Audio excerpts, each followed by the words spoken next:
నమస్తే గురూజీ. అసలు వశీకరణ అనేది ఉందా లేదా?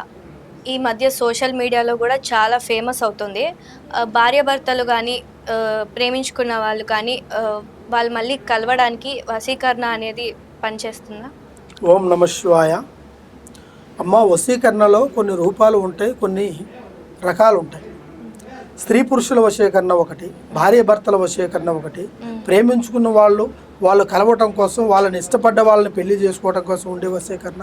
తర్వాత సంబంధాలు, ఫలానా ఎన్ఆర్ఐ సంబంధమైనా కావాలి, వాళ్ళ సంబంధంలో అమ్మాయిని చేసుకుంటే మా బాబుకి చాలా బాగుంటుంది, లేదు ఆ అబ్బాయిని మా సంబంధానికి మా ఇంట్లో మా అమ్మాయికి చేసుకుంటే వాళ్ళ నుంచి మాకు అన్ని విధాలుగా బాగుంటుంది అనుకునే చాలామంది పేరెంట్స్ కూడా ఉంటారు. చాలామంది ఈ ప్రేమించుకున్న వాళ్ళు ఉంటారు. వశీకరణం అనేది ఉంది.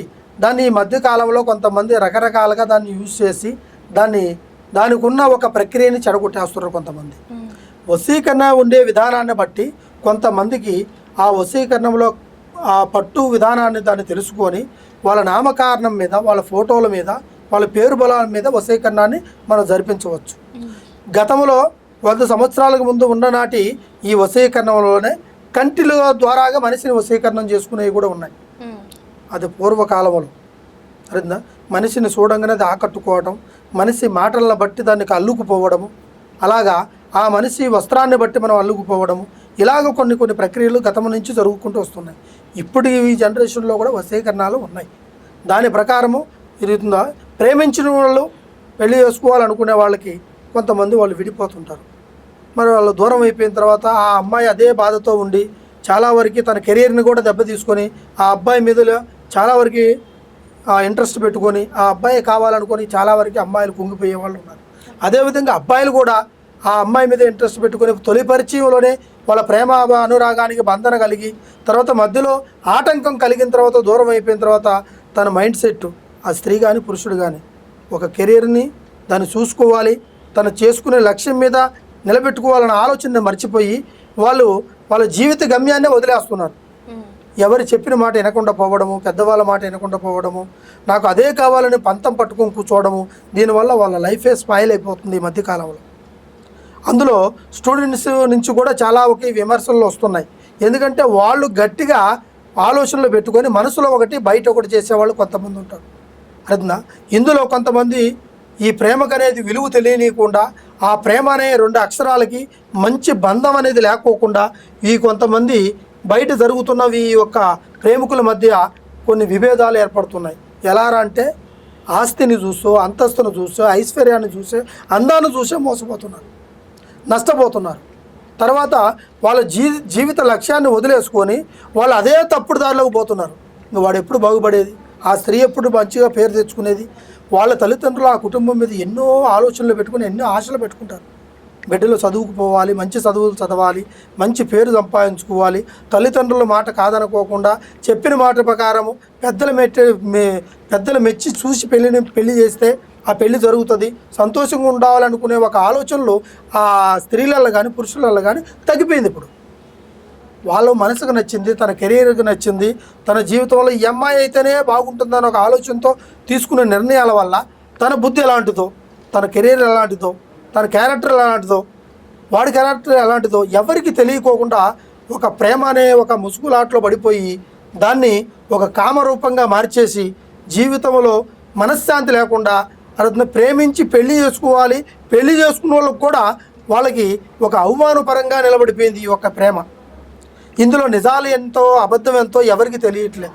వాడు డబ్బు పరంగా ప్రేమిస్తున్నాడో, లేకుంటే ఈ అమ్మాయి అందాన్ని చూసి ప్రేమిస్తున్నాడో, లేదా ఆ అమ్మాయి వీడి అవసరాల కొద్దిగా తీర్చుకోవడానికి ప్రేమిస్తుంది అనేది జనాలకు అర్థం కాకుండా ఉన్నదానివల్ల వాళ్ళకి మనశ్శాంతి లేకుండా ఇందులో ఆడవాళ్ళు మగవాళ్ళు ఇద్దరు సరి సమానంగానే ఉన్నారు. చేసే తప్పులు చేస్తూనే ఉన్నారు. తర్వాత వాళ్ళ ఒక ప్రేమను మాత్రానికి మాది గట్టి ప్రేమ అని ఆలోచిస్తారు. ప్రేమ అనే ఒక ఆలోచన కలిగినప్పుడు అవతల వాళ్ళని కానీ యువతల వాళ్ళని కానీ ఎదిరించి చేసుకోవాలనుకున్నప్పుడు వాళ్ళ మనసులో ప్రక్రియ ఉంటుంది. యుక్త వయసు దాటినప్పుడే ఈ నిర్ణయం నీది, నీ ఆలోచన. నీకు నచ్చిందా ఆ స్త్రీని పెళ్లి చేసుకుని హ్యాపీగా బతికి పెద్దలకి దగ్గరగా అండి. అదేవిధంగా ఆ అమ్మాయి నీకు నచ్చిందా ఆ అమ్మాయిని పెళ్లి చేసుకో, ఆ అబ్బాయిని పెళ్లి చేసుకో, నీకు అన్ని విధాలుగా బాగుంటుంది. కానీ కొన్ని కారణాలకి, కొన్ని విషయాల్లో, కొన్ని సందర్భాలను బట్టి వాళ్ళని అవసరానికి వాడుకొని దాని తర్వాత వాళ్ళని పట్టించుకోకుండా పోతే వాళ్ళు సావుదాకా వెళ్ళిపోతున్నారు. కొంతమంది సూసైడ్ చేసుకుని చచ్చిపోయే కాడికి వస్తున్నారు. ఆ భయంతోనే ఉన్నారు, ఇంకా జనాలు ఇంకా బతుకుతున్నారు. కానీ ఈ ప్రేమ అనే ముసుగు అనేది అది తేటగా కనబడేంత వరకు చూసుకోండి. అడ్డు తెరబెట్టు కట్టుకొని ప్రేమించడం అనేది చాలా తప్పు, పొరపాటు. ఆస్తిని, అంతస్తుని, కెరియర్ని చూసి ప్రేమించడం ఇంకా మూర్ఖత్వం. నీకు కావాల్సింది ఆ అబ్బాయి క్యారెక్టరు, ఆ అబ్బాయి జీవితంలో లక్ష్యాన్ని. నేను అత్తగారింటికి వెళ్తే నన్ను మంచిగా ఆ భర్త వల్ల సుఖపడతాను మనకు ఆలోచన ఉన్నప్పుడే దాన్ని ఒక కాలు వేసుకొని దిగండి. అదేవిధంగా అబ్బాయిలు కూడా అంతే. ఈ స్త్రీ వల్ల మనకి బాగుపడతాము, మనకి మంచి జరుగుతుంది, ఆస్తి పాస్తులు కాదు. రేపు మీ జాతక బలాలు బాగుండి మీరిద్దరు కలిసి ఉండి కష్టపడితే మీ జాతకంలోనే మీరు లక్షలు సంపాదించుకొని హ్యాపీగా ముందుకు రావచ్చు.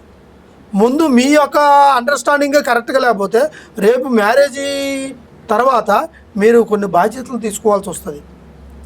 పెళ్ళిళ్ళు అయిపోయిన తర్వాత దానికి సంబంధించిన పెద్దరికమైన పేరంటం ఉంటుంది, పిల్లలు ఉంటారు, బాధ్యతలు, డబ్బుతో కూడుకున్న సమస్యతో కూడుకునే ఉంటాయి. వీటన్నిటిని మధ్యలో నువ్వు ప్రేమించుకున్నావు, నువ్వెంత నేనెంత, నువ్వు తేలే నేను తేలేదు అనుకొని ఇద్దరి మధ్యలో వాదనలు వేసుకొని గొడవ పడి చిన్న సమస్య కాడ భార్య భర్తలు విడిపోతున్నారు, ప్రేమికులు విడిపోతున్నారు. తర్వాత వాళ్ళని కలుసుకోవాలని వాడు మనసులో ఉన్న ఆ అమ్మాయి దగ్గర రాని కూడా నన్ను వదిలేసావు కదగా, నా బాధ నాది, నీ బాధ నీది అనుకున్నట్టు అబ్బాయి కూడా అదే సబ్జెక్టులో దిగుతున్నాడు. ఈ విధంగా ఉంటే దానికి ఇచ్చిన విలువ కాదు అది. అడుగుతుందా? అదేవిధంగా మీ కుటుంబంలో అందరూ ప్రతి ఒక్కరూ మీ మంచి కోరుకునే వాళ్ళే ఉంటారు, చెడు కోరుకోరు. తల్లి తండ్రి అటు బిడ్డ గురించి కానీ ఇటు కొడుకు గురించి కానీ చెడు కోరుకోరు, మంచిగా కోరుకుంటారు. కానీ వాళ్ళ మాటలు మీరు ఎన్నుకోకుండా ఈ ఒక్క అందము ఐశ్వర్యంతో కూడుకున్న మాటలను బట్టి, మనిషి ఆకారాన్ని బట్టి, మనిషి ఒక ఆలోచనను బట్టి అప్పటికప్పుడే కనెక్ట్ అయిపోతున్నారు. కానీ అది నిజం ఎంత, అబద్ధం ఎంత అని తెలుసుకోలేకపోతున్నారు. ఆ ప్రేమించేవాడు, ఆ ప్రేమించే స్త్రీ వాళ్ళలో నిజం ఎంతవరకు ఉంది దాన్ని మనం గుర్తించాలి. అర్థందా?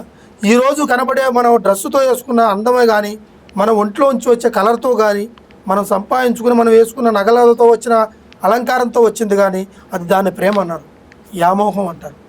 తర్వాత ఆ మనిషి అవసరాన్ని బట్టి కామాన్ని తీర్చుకుని పోయే వాళ్ళు ఉంటారు. అందులో స్త్రీలు పురుషులు ఇద్దరు సరే సమానంగా ఉన్నారు, ఎవరు తీసిపోలేదు ఇంట్లో. కానీ అట్లని మీరు అన్యోన్యతగా ఉండాల్సిన సంకల్ప బలాన్ని మీరు తప్పు పట్టించేసి ప్రతి ఒక్క విషయంలో అన్ని విధాలుగా ఇబ్బంది పడేంత కారంగా వస్తుంది.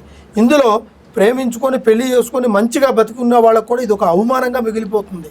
కొంతమందికి అయితే జీవితంలో అసలు ప్రేమే వద్దురా నాయన, పెళ్ళే వద్దు అనుకొని ఇలాగనే ఉండిపోవాలనుకుంటే చాలామంది డిసైడ్ అయిపోయి కూర్చున్న వాళ్ళు కూడా ఉన్నారు. భవిష్యత్తులో 30 సంవత్సరాలు, 40 సంవత్సరాలు, 28 సంవత్సరాలు అంత వయసు వచ్చినా పెళ్ళిళ్ళు కావట్లే, సంబంధాలు రావట్లే. ఎందువల్ల? వీళ్ళు మొదట్లో చేసిన చిన్న పొరపాట్ల వల్ల అది నలుగురు తెలిసిపోద్ది. ఒక స్త్రీకి, ఒక పురుషుడికి చెడ్డ పేరు పడ్డా అది ఒక మచ్చే, స్త్రీకి మచ్చపడ్డా అది ఒక మచ్చే. కానీ పురుషుడు తొందరగా కోలుకోగలుగుతాడు, స్త్రీ తొందరగా కోలుకోలేదు. ఎందుకంటే తప్పు చేయకపోయినా కూడా తప్పు చేస్తుందన్న ఒక ఈ సామర్థ్యం ఖచ్చితంగా ఆ ఒక పరిగణనలోకి తీసుకెళ్తుంది. తప్పు జరగదు కానీ జరిగిందనే అంటారు. ఎందువల్ల? నువ్వు నడుచుకునే విధానం కరెక్ట్గా లేనప్పుడు, అవతల వ్యక్తి విధానం ఏదైతే గుర్తించకుండా అతనితో నువ్వు స్నేహం చేసినప్పుడు, అతనితో నువ్వు ప్రేమలో దిగినప్పుడు, ఇటువంటి అన్ని పెద్ద సమస్యలు ఉన్నవాళ్ళు చాలామంది ఉన్నారు. మీకు ఎటువంటి సమస్య ఉన్నా కూడా వశీకరణంలో భార్య భర్తలను కానీ ప్రేమికులను కానీ ప్రేమించుకున్న తర్వాత ఆ స్త్రీతోనే కళ్యాణం జరగాలనుకొని ఫలానా సంబంధమే కావాలనుకునే వాళ్ళకు కూడా ఈ వశీకరణ ప్రక్రియ కంపల్సరీగా జరుగుతుంది. ఈ ఒక్క జనరేషన్లో కూడా ఉంది, చేయొచ్చు.